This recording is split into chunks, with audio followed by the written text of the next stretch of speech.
এরা বলেছিল বাংলায় নাকি ভোট কেটে এরা ক্ষমতায় আসবে। কালকে প্রথম দফার ভোট হয়ে গেছে। আমি রাজনৈতিক ভবিষ্যৎবাণী করি না, কিন্তু যখন করি মেলে।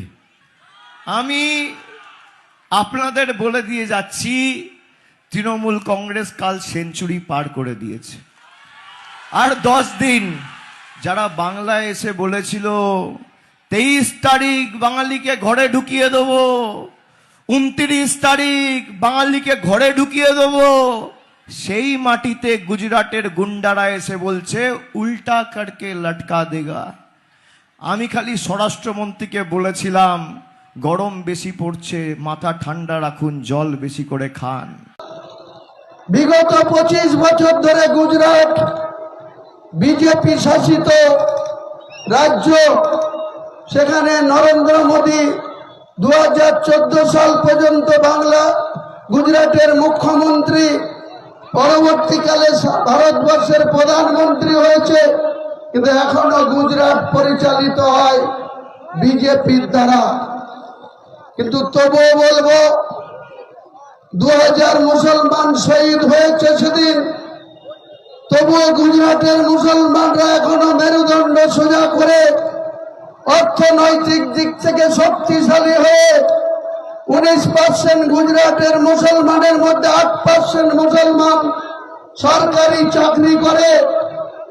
আর যে মমতা বন্দ্যোপাধ্যায় 2011 সালের 13 মে 34.5 বছরের বাম সরকারের বিরোধিতা করে বাংলার মানুষ যে মমতার উপরে আস্থা রেখে তাকে বাংলার অগ্নিকন্যা মেনে, তাকে বাংলার সততার প্রতীক মেনে, তাকে মেহনতি মানুষ, গরিব মানুষের নেত্রী মেনে সেদিন যাকে ক্ষমতায় বসিয়েছিল তার মেন কৃতিত্ব দাবি করতে পারে বাংলার 4,26,00,000 মুসলমান।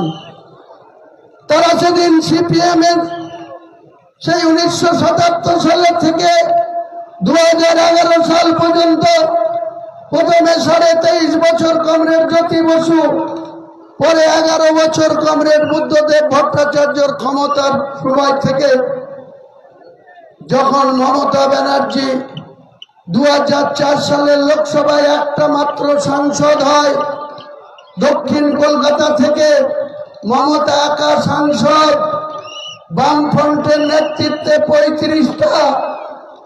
আমরা তখন কংগ্রেস করতাম, ন্যাশনাল কংগ্রেসের 6 জন সাংসদ, 6 জনের মধ্যে মুর্শিদাবাদের 3,